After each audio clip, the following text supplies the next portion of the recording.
Segundo a revista Oeste, a África é o continente que tem o menor número de casos de pessoas infectadas pelo Covid, sendo que nesse continente teve a menor taxa de vacinação. Mais de 70% da população da África não recebeu nenhuma dose da vacina contra a Covid-19, segundo a Organização Mundial de Saúde. Apesar disso, o continente tem proporcionalmente o menor número de casos, perdendo apenas para a Oceania, e o menor número absoluto de mortes.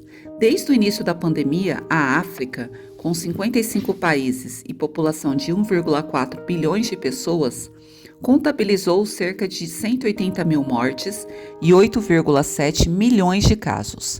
Na Europa e nos Estados Unidos, que têm a população muito menor, o número de mortes é significativamente maior.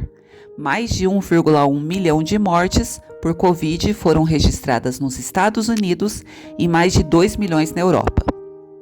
Segue a revista Oeste aqui em entrevista à Agência Brasil, o pesquisador da Fundação Oswaldo Cruz, Fiocruz, Augusto da Silva, responsável pela cooperação com o continente africano no Centro de Relações Internacionais em Saúde da Fundação, disse que essa discrepância chamou a atenção de pesquisadores que não sabem explicar por que os vacinados contra a Covid ficam menos doentes ou morrem menos do que os vacinados na África.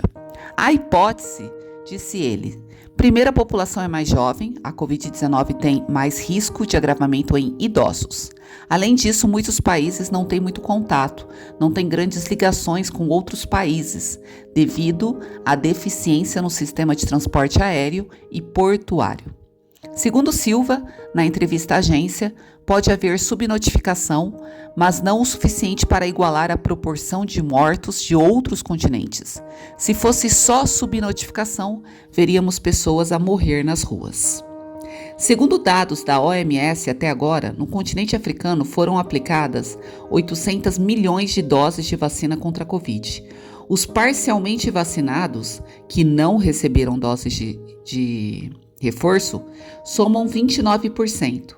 Os que completaram a primeira etapa de vacinação chegam a 25,6% e os que receberam alguma dose de reforço são apenas 3,1%.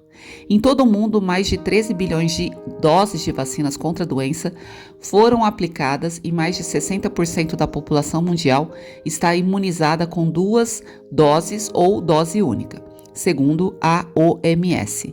Só em doses de reforço, o número passa de 2 bilhões de injeções, e países como o Brasil já administram a 5ª dose em populações vulneráveis. A vacina mais usada na África é a Janssen, com 33%, cujo esquema é de dose única. Em seguida vem a Pfizer, com 22%, AstraZeneca, 17%, Sinopharm, 15% e Sinovac, 7,2%. E essa foi a matéria sobre Covid na África da revista Oeste.